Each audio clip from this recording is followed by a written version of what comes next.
Hi, Lee Phillips here. I want to talk to you for a minute about the taxation of commercial real estate. Basically, we've got two types of income, two types of depreciation. One is what I'm going to call passive, and the other is non-passive, or active or earned income, or whatever we call it. That's our W-2 type stuff. Passive income is the real estate type income, the real estate type depreciation, all of that sort of stuff. Until 1986, they were all in one bucket. In 1980, 85, 86, the big time W-2 earners were going out, and their accountants would say, look, go out and buy real estate. We can depreciate the real estate. That will give you a loss. And real estate's cool, guys. That's your tax shelter. Don't forget, subscribe to us, because we're going to put out a lot more stuff about taxation of real estate. But in fact, I've created a new course called Mastering Real Estate Tax Strategies. It's pretty cool, actually. Real estate is your tax shelter, in case you hadn't figured that out. But until 1986, it was all in one pot. So they'd say, go out, buy the piece of real estate, we'll depreciate it, we'll get a loss, and we'll use that against your W-2 income.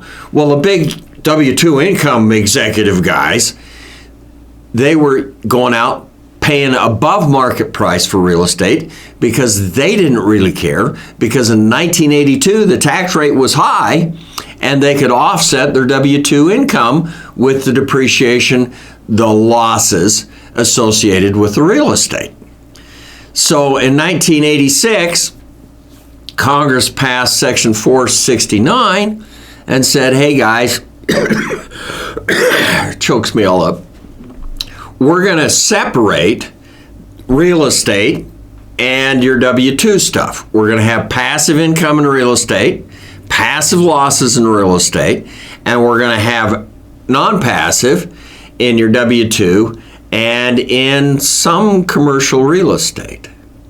So not all real estate is passive. We need to talk about taxation of commercial real estate. Now, all residential real estate is going to be passive, and it's going to be a 27 and a half year depreciation schedule. The commercial is a 39-year depreciation schedule, so it's longer. It takes you longer to recover your investment or your deductions in the commercial real estate.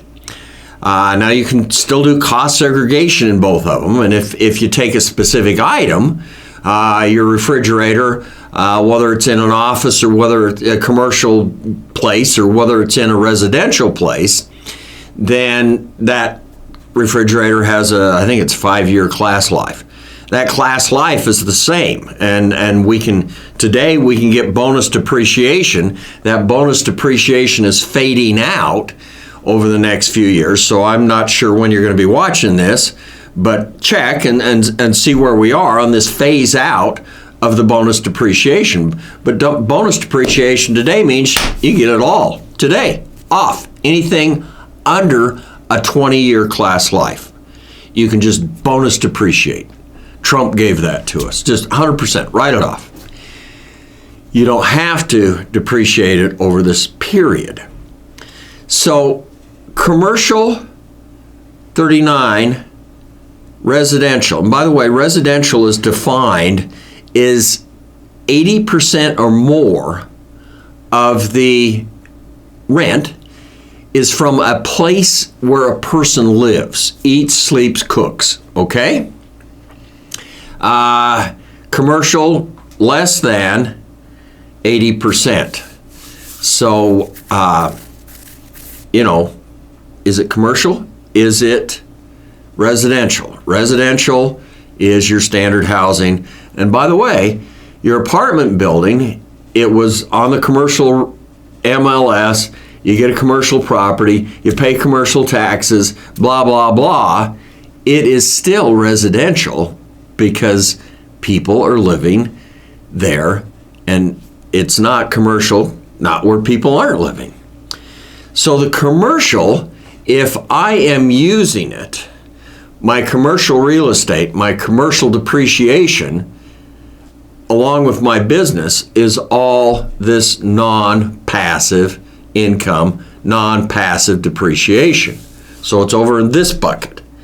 If I'm just renting it to a commercial operation, I'm renting the real estate, it's still passive to me. Now, there are some interesting exceptions in all of this. We go through that in the Mastering Real Estate Tax Strategies materials. One is your short-term rentals. Short-term rentals are commercial. They're not residential, and your accountant's going to screw it up. There are lots of rules. But they're commercial. That means all of the income, all of the depreciation, and everything is classed with your W-2 income. It's not classed over here in the passive income. The other major exception is if you qualify as a real estate professional, then your income, even though it's from residential, is considered non-passive income. The depreciation is considered non-passive too.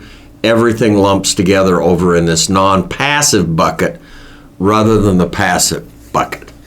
So commercial versus residential, you got to pay attention to it. Your accountants aren't totally up on it.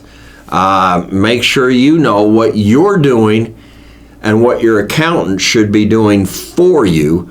Otherwise, basically, you lose. It's a bad scenario.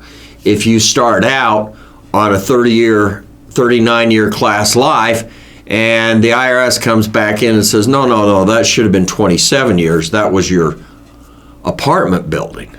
Well, you lose the depreciation, the possibility of going forward. So don't do that, okay? There are lots of traps in this real estate taxation stuff. I've been amazed at what I've learned over the last couple of years as I've been studying it. I'm a real estate investor too. Like I say, don't forget to subscribe and stuff. Ring the bell, toot the horn, whatever you do down there. And we're going to be putting out more information on real estate taxation in addition to the LLCs, the asset protection, the wills, the trusts, and everything that we do.